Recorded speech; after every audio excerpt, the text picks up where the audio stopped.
আমাদের ইরাক নষ্ট করেছে শিয়ারা, আমাদের সিরিয়া নষ্ট করেছে শিয়ারা, আমাদের ইয়েমেন নষ্ট করেছে শিয়ারা, আমাদের সুন্নিদেরকে কচু কাটা করেছে শিয়ারা, তারপর শিয়ারা আপনার বন্ধু হিসেবে ধরবেন? আপনি কি পাগল?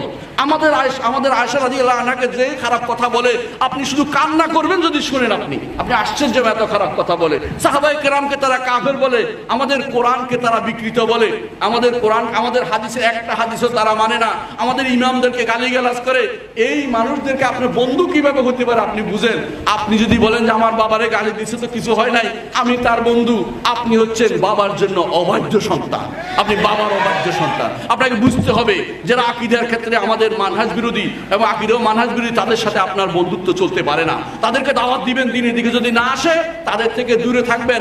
এইটাই মুহাম্মদ রাসূলুল্লাহ সাল্লাল্লাহু আলাইহি ওয়াসাল্লাম বলেছেন। কি বলেছেন? যে আমার উম্মত 72 ফেরকায় বিভক্ত হবে, এর মধ্যে এক ফেরকা শুধু জান্নাতে যাবে, বাকি 73 ফেরকা বিভক্ত, বাকি 72 ফেরকা জাহান্নামে যাবে।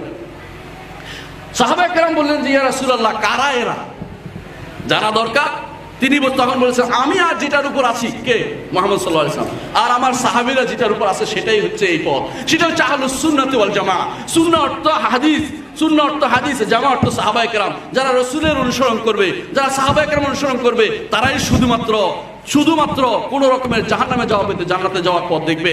এটাই আমাদেরকে শেখানো হয়েছে। আসুন এই পথে চলি। কোন রকমের যারা খারেজি আছে, শিয়া আছে, তথাকথিত হামলাকারী আছে, মামলাকারী আছে, মানুষকে আক্রমণকারী আছে, এবং তথাকথিত মুতাজিলা আছে, আশারি আছে, মাতুরিদি আছে, কত রকমের ফেরকা, কাদেরিয়া আছে, এমনকি জাবরিয়া আছে। ফেরকার অভাব নাই। এই সমস্ত ফেরকা যখন শুনবেন, এদের বক্তব্য যখন আপনি জানবেন, এদেরকে পরিত্যাগ করবেন। এদেরকে পরিত্যাগ করে কোরআন এবং সুন্নাহ, আমাদের সালাফরা যেভাবে চলে আসছে, রাজপথ দিয়ে চলবেন। রাজপথ মুহাম্মদ রাসূলুল্লাহ সাল্লাল্লাহু আলাইহি ওয়াসাল্লাম লম্বা একটি রেখা আঁকলেন, তারপর বললেন এ হচ্ছে আল্লাহর পথ, এখানে দাঁড়ালে ঠিক জান্নাতে চলে যাবেন, অর্থাৎ মুহাম্মদ রাসূলুল্লাহ সাল্লাল্লাহু আলাইহি ওয়াসাল্লামের পথ এটা।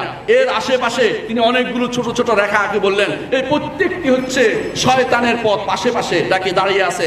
একটা থেকে একটা পার হলে শয়তান বলে আমার দিকে আসো, হালুম্মু ইলাইয়া, আমার দিকে আসো। মুহাম্মদ রাসূলুল্লাহ সাল্লাল্লাহু আলাইহি ওয়াসাল্লাম বলেছেন যে এই সবগুলি পার হয়ে তোমাকে যেতে হবে। যদি তুমি ওদিকে ডাক দাও, ওদিকে সাড়া দাও, তো তোমার বদভ্রষ্টতা তোমার জন্য কমপ্লিট হয়ে যাবে। এই জন্য কখনো এদিক সেদিক অন্ধকারের কোনো ব্যক্তির বক্তব্য শোনা যাবে না। আপনি হঠাৎ করে দেখবেন যে অমুক তমুক বিশাল বক্তব্য আসছে, ওই লোকের কেউ চিনেই না।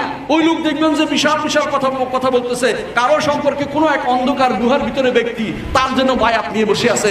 আপনি বুঝবেন যে ওই ব্যক্তি শয়তানের দোসর, ওই ব্যক্তি শয়তানের দোসর, ওই ব্যক্তি ইসলামকে নষ্ট করার জন্য এসেছে। ওদের কোনো বক্তব্য